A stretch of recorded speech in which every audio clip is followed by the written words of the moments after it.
Kisah pilu di balik sejarah gereja sampah di Mesir. Di kaki bukit Mukatam, Kairo, ada sebuah komunitas yang hidup di antara tumpukan sampah kota.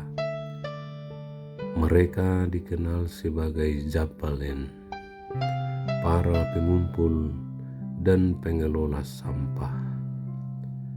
Di sanalah berdiri apa yang sering dijuluki dunia sebagai gereja sampah, yaitu gereja Saint Simon de Tender, gereja gua, terukir di batu kapur dan dikelilingi realitas hidup yang keras. Kisah sedihnya berakar pada kemiskinan, keterpinggiran.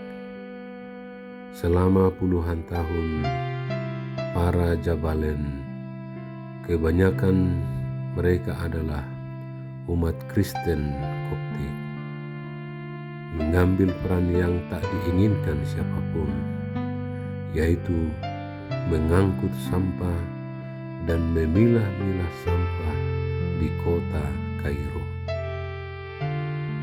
Mereka membangun rumah dari sisa-sisa, bekerja di tengah bau yang sangat menyengat, dan hidupnya penuh dengan stigma.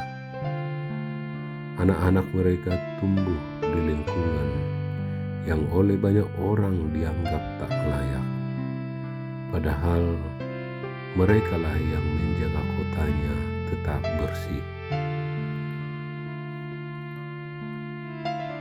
Di tengah penolakan itu, imanlah menjadi tempat satu-satunya untuk berlindung. Karena sulitnya memperoleh ruang ibadah yang layak dan aman, mereka membangun gereja dari apa yang ada, dari batu yang keras, gua, dan lingkungan yang sangat keras.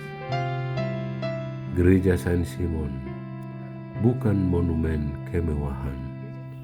Ia terlahir dari kebutuhan untuk berdoa, lahir dari keinginan untuk berharap, dan keadaan untuk bertahan.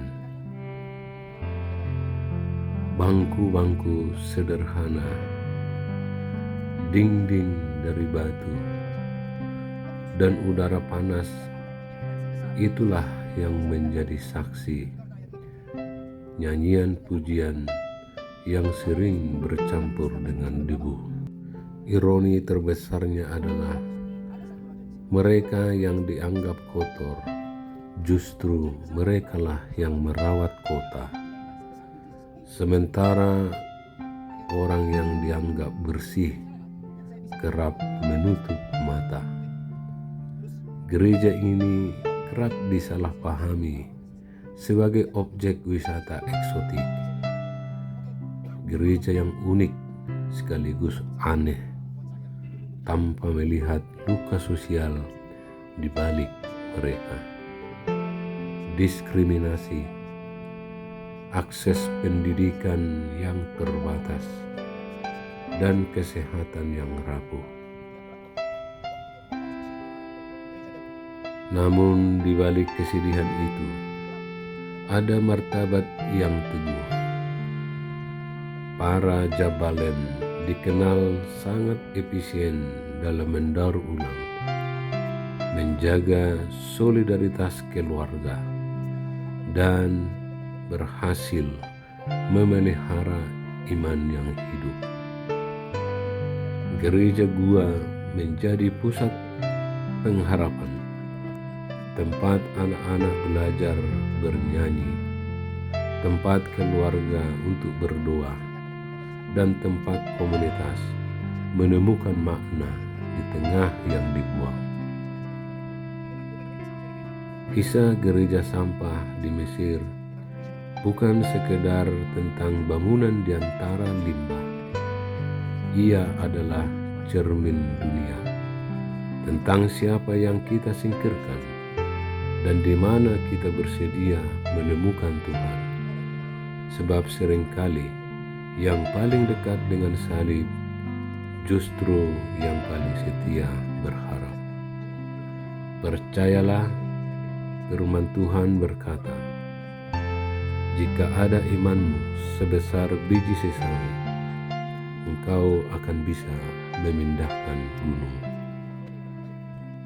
Kita tidak disuruh untuk memindahkan gunung dengan tenaga kita, tapi itu adalah gambaran iman kita di tengah ketidakpastian, di tengah tiada harapan, di tengah ketidakberdayaan.